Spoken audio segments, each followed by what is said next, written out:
meu nome é Rosinara e eu sou acadêmica do 8º período do curso de Ciências Biológicas. Estou aqui para defender a regência da disciplina do terceiro estágio supervisionado do curso. O tema da minha regência é a reprodução das bactérias.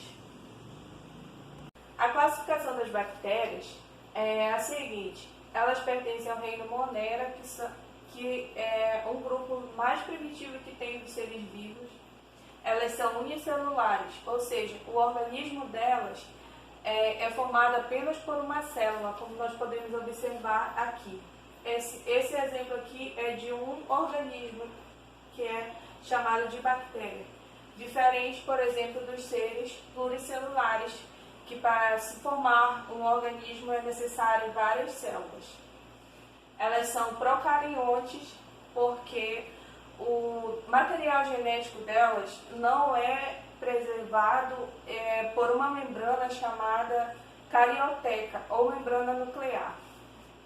Elas são encontradas em mais variados ambientes. As bactérias, elas estão em todas as partes do planeta Terra e são os organismos mais abundantes que existem. Elas estão até em ambientes com a temperatura muito elevadas ou em ambientes com temperatura muito baixa. As bactérias, elas têm bastante importância para a vida do nosso planeta. Por exemplo, na indústria alimentícia, muitas bactérias elas são responsáveis pela fermentação de produtos como queijo, iogurtes, vinhos. E elas têm a função ecológica porque elas são decompositoras e também elas estão presentes em alguns ciclos biogeológicos, como por exemplo o ciclo do nitrogênio. Na farmacêutica, na indústria farmacêutica, para produção, por exemplo, de insulinas. Hoje em dia, a partir da técnica do DNA recombinante, as bactérias são capazes de produzir insulina.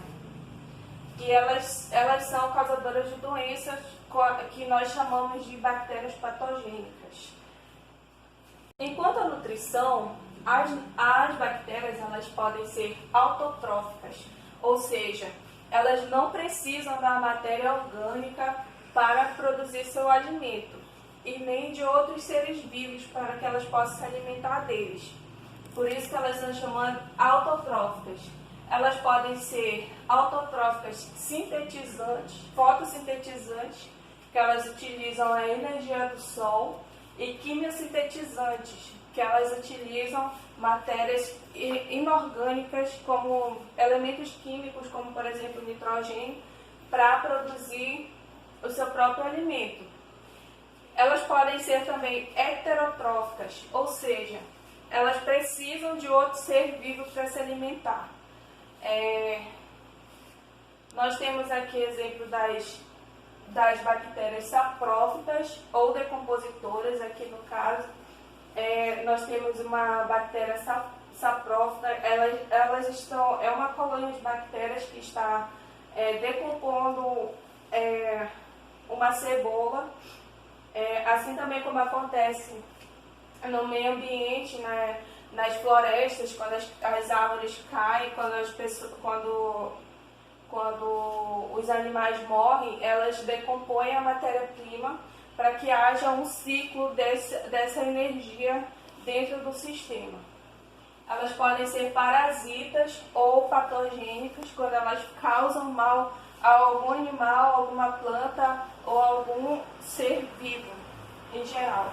E elas são simbióticas quando elas trabalham em conjunto com algum ser, sendo que elas recebem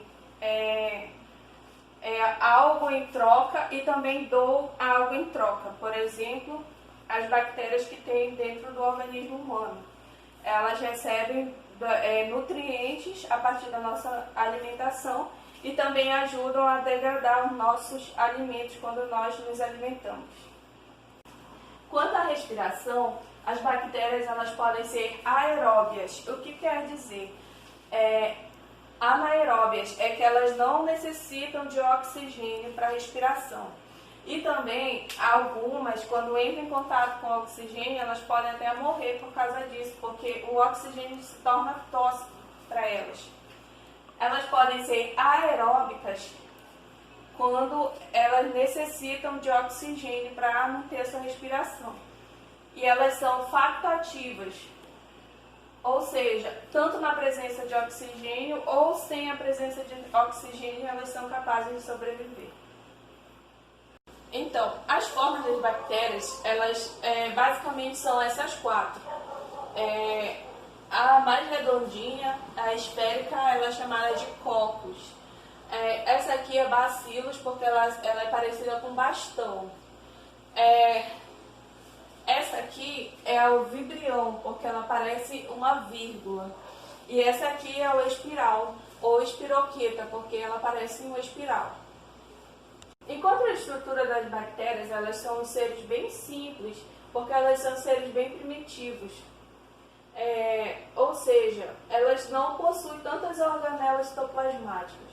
As bactérias, elas são basicamente formadas pela uma cápsula que envolve a primeira camada que tem.